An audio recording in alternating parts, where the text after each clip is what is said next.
So, looking down on the grid, it's the Maserati on pole position, the number 1 car of Bertolini and Bartels, Cox and Haas in the Lamborghini next door, then the Nissan of Krum and Dumbreck, the Corvette of Hazemans and Marson.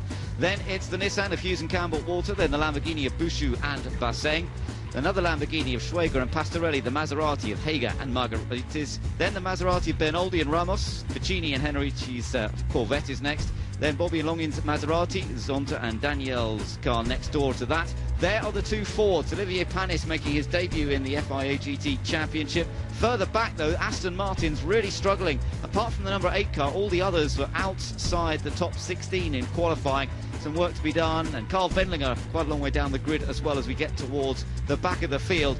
Jonathan Hershey, it is a rolling start. They've got to control the pace. The Lamborghini alongside, so it's Maserati and Lamborghini on the front row, Nissan and Corvette on the second row. 4 different manufacturers, 4 different brands up front. The race gets underway and we're immediately on board, charging down towards the first corner. It's the Lamborghini that's got in front. Christopher Haas has got in front. We're riding on board the number 22 car, Jamie Campbell-Walter and the Nissan. Now they've got to squeeze into the first corner. The Lamborghini leads, great start. The Corvette's up to 3rd place, and then the Nissans. So the Nissans sort of bunching up together as they go through the first bend, but it's first claim for Lamborghini in this race as he gets ahead of that quick Maserati in qualifying. Christopher Haas leads. I think that was a very important start to get in the front, to get ahead of that Maserati, because that car does look very strong. Now it's settling down. Hopefully we've got someone cutting across the inside of the corner there, but the Lamborghini is important now. He's got to keep that car in as best shape as he can, especially those tyres. Yeah, but it was an excellent getaway, as you say, and the Lamborghini is so important for it to make that initial break and see if they can do something with it. The 2 Fords running virtually together, Thomas Much and Natasha Gachnan in the 2 Fords. Olivier Panis sharing driving duties with Natasha Gachnan this weekend. Down into the chicane for the first time. That Lamborghini still has the advantage. Oh, and somebody's going straight off. It's one of the Hager Maseratis, has to take to the escape road and rejoins. Yeah, and I think they just made maybe a tiny bit of contact, but I think they're going to lose. I think they're side by side once again as we go down that main straight. I can see him pushing. He's actually gone back past that Maserati, so he actually did make the move count. What a sight as they all head into Scene Corner. On board here with Jamie Campbell-Walter. He's in the number 22 Superpower Nissan, the Tourist Trophy winning Nissan from Silverstone. And tucked in behind his teammate there, Peter Dumbreck, immediately ahead. Watch the work going on the steering wheel. There's a lot going on. There's a little stick there. If you push in there, it's just 1 gear down. That's white sort of fan as it is. That's the engine, the driver cooling. Leaves upshift. There'll probably be 1 more, yes, and then there will be a 2 downshift for the left-hander. Trying to keep as much pressure as he can on his teammate to enable himself to get in front. Yeah, they will definitely be pushing all the time, but he won't want to upset the rhythm of Dumbreck. If they can make a break from the cars behind, of course it will be to their advantage. Notice the young driver Aston Martin of Stefan Mucker going pretty well, just behind them in the number 8 car. Jamie Campbell-Walter got very close here to the back of Peter Dumbreck. I'm not sure if he's going to be quite able to do anything with it. The Dumbreck car is actually carrying a little bit of ballast from the last race, success ballast, so that would hurt them a little bit perhaps. And that might give Jamie Campbell-Walter the idea that he might be able to get past, but up front is still the Lamborghini of Christopher Haas leading. He'll be handing over to Peter Cox later in the race. Peter Cox, who crashed his car at Renault last time, now trying to make up for it. Can they come home with Lamborghini's first win of the season? This one, here comes Michael Bartels. This could be it. No. Oh, it's oh, Bartels gets out of shape. Oh, he saved it beautifully. Just about gathered it together. Oh, great racing. I thought he was heading for the barrier for a moment there. Now he's got the Corvette right up his chuff now, so now he's got to try and defend his position now, which he wasn't doing only about 5 seconds ago. Gives a break to Christopher Haas in the Lamborghini just for a moment. He's got to take a breather. Managed to fight him off there, and now, as you say, as he runs over the curb on the exit there, the Corvette breathing down his neck. And Xavier Martin will be loving this in 3rd place. He will be getting that Corvette as close and as fill those mirrors as much as he can. He can, and Jamie just getting onto the back of these guys as well. So as they're all scrabbling over each other, Jamie's been able to get onto the back of that Corvette, which is a wonderful job for him. So we're getting it into a 4-way tussle for the lead now. In the Campbell-Walter again, trying not to slither too wide. Oh, that was optimistic. That was optimistic, and I thought for a moment the Corvette was going to have him. Yeah, no, I don't know what he thought he was trying to do there, but he was very fortunate to get away with that without clipping the back with the Lamborghini, but also not losing out to the Corvette. Very lucky. Very fortunate, and not like Michael Bartels to make a mistake. Is he getting frustrated now? Do you get that sense that he's just beginning to think, come on, I want to get past, I can go quicker let's have a than you. look. There you go. So is this going to be, this looks like, that is done. That's a done move. Now, is it, it's going to be, what happens with that Corvette? I don't know where it is. Was it the side or not? I think it must be still behind. That was a great move, because he needed to do it. He was very lucky in the beginning of that section, the beginning of the straight. Now he's ahead. I think he's going to pull away. The Maserati has done it. You're right. He's got that place, and now can anybody stay with him? In a way, we almost need someone else to sort of go on the attack as well, and because that Lamborghini is struggling a little bit now. The Maserati might disappear into the distance. So, but he's got to be able to do it. This is that pass, same place, into that chicane down the straight, down the inside. Sweetly done, no problem. Yeah, lovely, nicely done. Beautifully judged there by Xavier Marson in the number 11 Lamborghini that was leading for so many laps, now finds itself down in third place, and the pit window opening up pretty soon. We've got some more battles going on further back here as well, as the Ford right in the middle of the sandwich gets past Umbre. I think yes, fantastic. That was great. And getting past Bert Longin as well. He got past too. Yeah, exactly. So I don't know what's wrong with the Nissan. Seemed to have a bit of a slow entry into that corner. So I don't know what's going on. There's another Lamborghini, I think, past. I think he's just past that Lamborghini. I think he's coming up towards the other Reiter car. That's the Ricardo Zonta, Rafael Daniel. Behind the Aston, trying to go around the outside. The Swiss Nissan. It's crazy. I think he may have done it. Has he done it? Oh, go on. Get it? Yeah, he's got the line now. Yeah, I know. This next line, you've got to be careful. Oh, they almost touched. Very good. And now he's lost that because he's lost his momentum. So now the cars are going all over the place trying to pass him, which they're going into. Gagging up on him. Lamborghini versus Nissan still going on for third place, remember, as the top two have definitely broken away now.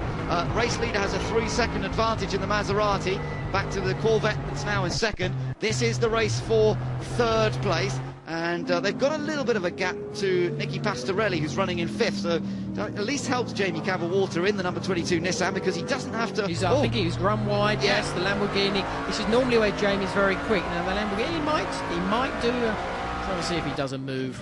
Maybe I'm a bit optimistic, yes. He needs to do it quite quickly now, Jamie, because obviously the other two guys are getting in front, and he's looking down the inside there, he's getting all frustrated now. But the Lamborghini's struggling, you can see he's missing his apexes and everything. So he needs to do this soon, because when he hands it over, he doesn't want to give it to his teammate with that car still in front. And the Al Inkel Lamborghini's not too far behind as well, because that's catching up too. So Jamie, in a sense, needs to get on with getting past this Lamborghini if he possibly can, in a good, clean way. And Christopher Haas is sort of hanging on at the moment. We can see the lack of grip, as you say, sort of missing apexes and darting around a bit, but so far keeping it under control, and he won't want to lose any more positions if he can avoid it. No, he doesn't, but this seems to be where this section, when we go through this right-hander, or their right and now this right-hander here, this is where he needs to get so close to him now, Jamie, because this right-hander is going to be important onto the straight, and this is where the guys have been able to get close enough to pass Christopher Haas, as still the attack rages behind Umbre. He's clipped it. He's lost it! Trying to come out of that last corner. My goodness. I think the Nissan was coming in the pits and the Aston was coming in the pits, yes. But I think they just moved over and took the front off the Aston. Oh, what a place to spin as everybody's charging into the pit lane. Enrique Bernoldi taking over the number 2 Maserati now. The number 23 car, Peter Dumbreck, for Michael Krum to take over. And a used set of tyres going on board that. So, watch these pit stops. Only 2 guys allowed to actually affect the wheel change under the supervision of the team manager. So it's tough work, this. Away goes the number 2 machine. Looked pretty effective. And the number 1 car hasn't been in yet, as Peter Cox comes onto the track now to see what he can do after Christopher Haas did such a fine job. Yeah, and he's ahead. Yep, well, he's ahead of that car, but the other car hasn't come in yet. That's the number 2 car. So it's the other one. Yeah, it's the number 1 we've got to keep an eye on. Don't confuse me. Swapped ends. Yeah. So up front. Here car. No, not yet. Just yet. Here's the race leader then, waiting for him to come in. Michael Bartels will be handing over to Andrea Bertolini. Is he coming in? Yeah. Okay, slighted out. That's sort of what the other guy was trying to do, except he didn't get it right. Now, into the pits he comes. It's an unusual kind of pit entry here, isn't it, at Paul Ricard? Don't tend to see pit entries like that very often nowadays. No, very, very tight. The cameraman in the way. Yeah, he's gone. Andrea Bertolini making sure of that. They're right down at the end of the pits here. So, now the guys go to work. You see how it's just the two mechanics who are actually allowed to do the wheel change with the gun, and the other guy's rushing around with the wheels, puts the wheel on, swaps, takes the wheel away. Not easy, and I tell you what, in this temperature too, these guys running around, fully suited and booted, full Nomex on, fire protective gear, in these high temperatures. That is sweaty work, let me tell you, as Andrea Bertolini gets ready to go. Yeah, nice stop, very clean. That looks good. Stop, yeah. Now, let's just take a little look back at some of this. Oh, he got nudged by Carl nudged the back of the Aston Martin. That's why he went into a spin. And I think that car has pulled over since. He got a flat right front tyre, and there's a notice on our timing screens that I think he ended up pulling over. I would imagine down the straight into the chicane, which seemed to be what we saw earlier on with Peter Cox. The other Aston, and he's going very tight. A little bodywork flapping, and Darren Turner's got him. He's got him down into the chicane. Done. Makovic will try and follow. Exactly. Now he's going to try and do it on this drive out. Yeah, he's going to try. Yeah, he's used all the road. Lamborghini's quite fast just there, though. It seems to have that sort of speed, sort of in the mid part to the end of the straight. But I think he's not going to quite do it here. No. So he goes through. He's run a bit wide. He's going to have to sort of just pressurise him for the next couple of corners. Yeah, I wonder if he's going to find a way through. This is a difficult section on which to slip alongside. I've only seen one or two rare manoeuvres in this section of the track. It could be there, the inside. It could be there. That would have been squeezed. Exactly, but he's seen where Darren has been able to pass, so I know he can work on pressurising that Lamborghini to do a similar mistake and hopefully get past as well. Trouble is, it's a long lap to get back there. It's 3.6 miles, 5.8 kilometres before you get back to that same point. It is, I know that's the only problem, but you've got to be patient sometimes. Yeah, that's our motto for the weekend. Remember, patience means performance. Stick with it. Stick with the program, John. I'm going to stick with you. Okay, down towards turn one, and he's still, well, he's having a little think, surely not close enough there. Fully committed. Yeah, not quite, but he couldn't really afford to be, could he? No. So it's all about the build-up now. Well, this is it from this point on. Now he's got to pressurise this Lamborghini, which looks right up his backside, really just be in his mirrors all the way through this section, because this is where the Lamborghini seems to have a bit of an issue. And it's going to be this right-hander they're coming up to now, and this is where he needs to get right at the backside. Yeah, so the same thing, a little bit of movement on the bodywork. This should be a big issue at the moment. Now he's going to get right up the backside, and he's not going to do it, I don't think. He's not quite close enough to be able to do it down the straight. No, the Alenco Lamborghini actually came off the corner, although he's got to run. Look. I'll tell you what it is, there's the little kink onto that straight, and it seems to be exactly at that point. He has to back out, and once again we see another Aston Martin go past. They're braking for the chicane. So the Lamborghini seems to have a problem through that left kink. Yeah, just getting the power down. It's got so much power, it doesn't know what to do with it. And the Aston just got the power down that little better. And Fred Makovic is through as a result of that. Bearing down on them in the background is the Seiji Ara, the Japanese driver in another of the Nissans. That's one of the Swiss racing team Nissans. So that's the next car to put Dominic Schweger under pressure. What's happening up front, you may be wondering? Oh, and he's got past Grosjean's done it. Grosjean has got past Alfred Hager and into 7th. Yeah, great move, straight down the inside, very clean. And he gave him room as well, which was nice. It was nice to be able to do that, because you don't want to get involved. And as you've said, you want to get involved with the next part of the session, and he's trying outside. Trying to take 3rd place. Can he do it there? Round the outside at Seat Corner. Surely not. You can't overtake there, can you? Yes. How did he do that? He's done. Look at that. It's incredible. Wonderful. What a manoeuvre by Warren Hughes. He's taken 3rd place around the outside of one of the fastest corners in motor racing. That was brilliant stuff. and he's taken the super-powered Nissan into third, and Mike Hasemans doesn't want it like it. He wants it back again. He certainly does, yes. He's not giving up yet. Great move, because that, as you say, that is somewhere where you don't generally pass. You seem to have a little bit of extra speed as he went into it. He committed, and I think that commitment was what actually got him through. For a potential podium on target for the team that won the Tourist Trophy at Silverstone. And that was, well, he deserved it there with that kind of manoeuvre. Mike Hasemans has tucked in behind him once again, but Warren Hughes has got the Nissan into third position. Across the line they go then, 5.5 minutes remaining. Out in front, the Maserati of Andrea Bertolini has a big lead. We're on board that Corvette again, as it sees if Mike Hasemans can get the place back, but I'm not sure. That Nissan's been so quick in recent laps, I don't think he's going to have an opportunity. Let's just listen in to the Corvette for a moment.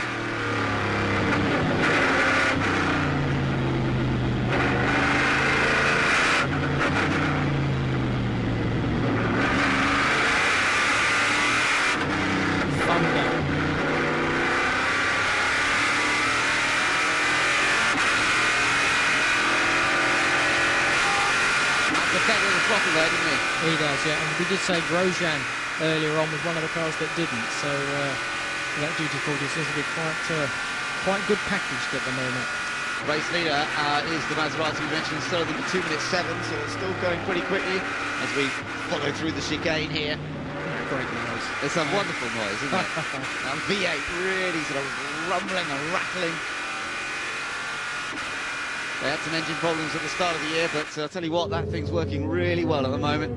And interesting looking at top speeds, the highest top speed by the Nissan at 254.7 kilometers per hour back on lap 23. So Nissan's obviously good straight line speed, but it's not just about straight line speed. No, it's not, but I think as we saw when he passed that Corvette, you could see it was that straight line speed that did carry him through. It's not all about that, absolutely not. You've got to get all these slower corners as well, that time management at the same time. But it's funny how it changes, because we went in the garage, didn't we, yesterday, and they were scratching their heads in the morning, and then it all just suddenly clicked together. They found the right direction, and they've had their best, or going to have probably their best result thus far. Yeah, so we've got Maserati, Lamborghini, then Nissan, then Corvette, and then another Maserati. So the manufacturers, the brands are well spread again amongst the front runners in this.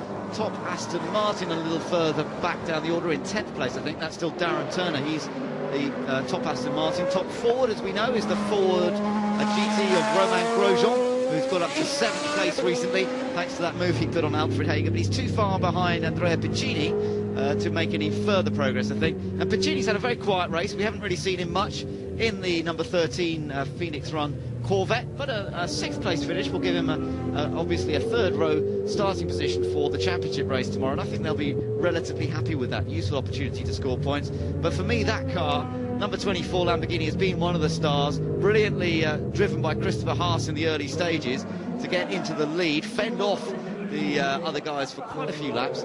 Great pit stop by their crew. Peter Cox has then delivered with a stunning outlap, a couple of laps that really got him out in front, got him to be in front when the Nissan and the Corvette rejoined after their pit stop. So beautifully, I think, a tactically good race from them, well driven, and although they might not win, that 2nd place, I think, for the Lamborghini has been excellent. This will be the last lap then, as Andrea Bertolini crosses the line now with only a minute and 38 seconds to go, and it's a 2-minute 8 lap, so they'll be going on to their final lap, chased by the Lamborghini and of course by the Nissan. Gap back to the Nissan, well, just under 3 seconds between 2nd and 3rd, so I don't see that changing on this last lap. No, not at the moment. I think I agree with you, Ben. I think Peter Cox, especially in this then, has done a fantastic job. So for the team, for the drivers, it's going to be a big sort of positive for them for tomorrow, because they were lost yesterday. It's all come together, and a great result for them.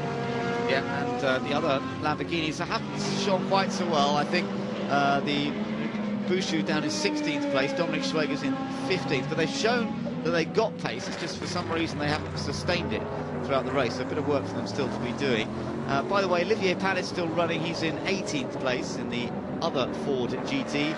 Oliver Gavin is in 19th position. There is just looking at Michael Bartlett, sorry, on the pit wall as he gets ready to cheer his man home. The number 1 car, Andrea Bertolini, just got the sort of final half of a lap to do, and he'll bring it home. And just looking at some of the other positions, well, just outside that podium slot, of course, will be the Corvette of Mike Hasemans and Xavier Marson, but couldn't withstand that fast-charging Nissan. There's the Lamborghini. Definitely the Nissan still, I think, of those front runners, the quickest car at this point.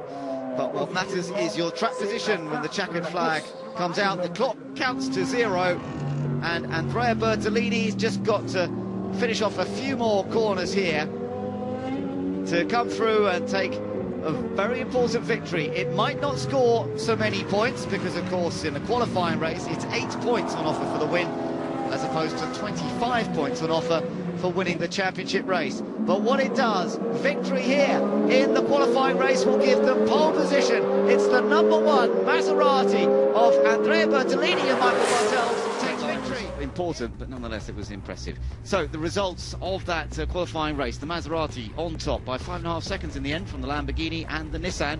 Behind those guys, the Corvette finished a fighting 4th. Solid race from Mike Hasemans and Xavier Marson. Then the other Maserati, the Corvette, the Phoenix car of Andrea Piccini. Then the Martech Ford of Grosjean, again gaining places against Alfred Hager. Then we saw Michael Krum, Peter Dumbreck and Darren Turner, Thomas Enger getting top 10, and that's actually what Thomas said to me was their aim going into this race. Makaviki's Aston in 11th place, and then the Nissan in 12th place of Seiji Ara and Max Nilsson. Further down the order, the other Reiter Lamborghini, 13th place, then Maserati in 14th place, the other Triple H car of Bobby and Longin, then Schwager and Pastorelli's Lamborghini, and then the Al Inkel car as well.